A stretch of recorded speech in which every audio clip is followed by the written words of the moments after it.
Hello મિત્રો, સ્વાગત છે ઘરની રસોઈમાં તમારું। તો આજે આપણે લીલા વટાણાનું અને ફુલેવરનું શાક બનાવવાનું છે। સૌપ્રથમ મેં થોડાક વટાણા લઈ લીધા છે ને બધાય ફોલી નાખવાના છે સરખી રીતે।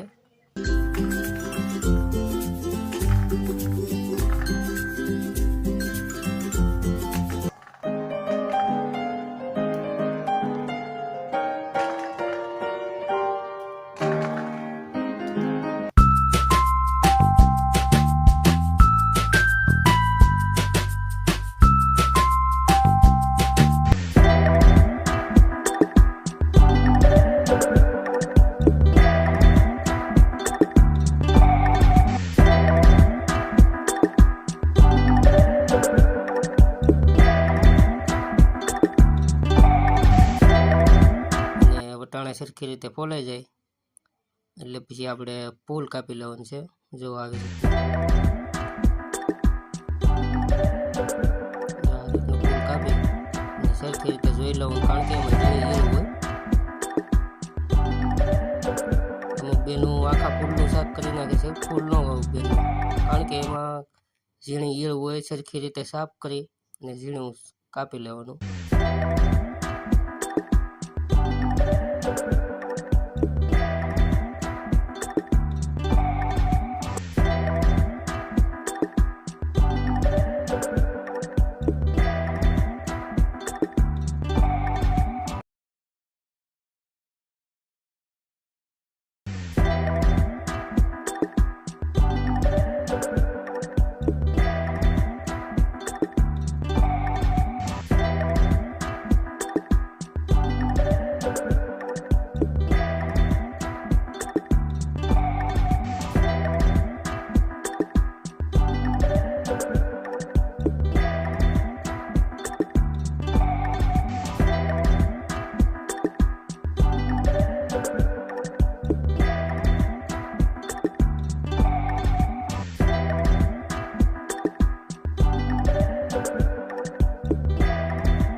જો આપણું ફૂલ અને વટાણા સરખી રીતે, તો થોડુંક આપણે ટમેટું નાખવા કાપી લઈશું।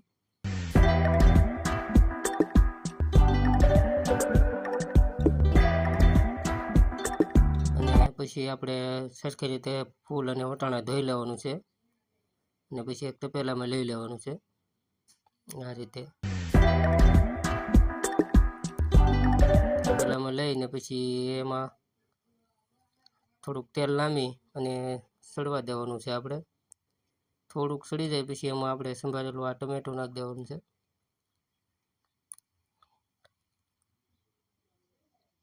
જો આ રીતનું ટમેટું, પછી એમાં સ્વાદ પ્રમાણે મીઠું નાખવાનું છે।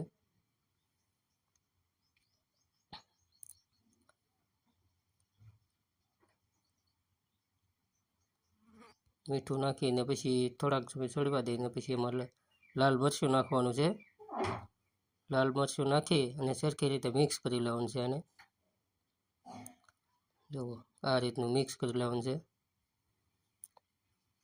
કારણ કે હળદર નાખી એનો વિડીયો થોડો કટ થઈ ગયો છે એટલે એ નહીં આવે, હળદર પહેલાં આપણે નાખી દીધેલી છે। તો આ રીતનું મિક્સ થઈ જાય પછી જો આ રીતનું થઈ જાય છે। વિડીયો ગમે તો લાઈક કરીને શેર કરજો મિત્રો। ફુલેવરનું શાક, વટાણા અને ફુલેવર, કઢી ભાત, ઘઉંની રોટલી ને હાલો ખાવી તો મજા આવે મિત્રો।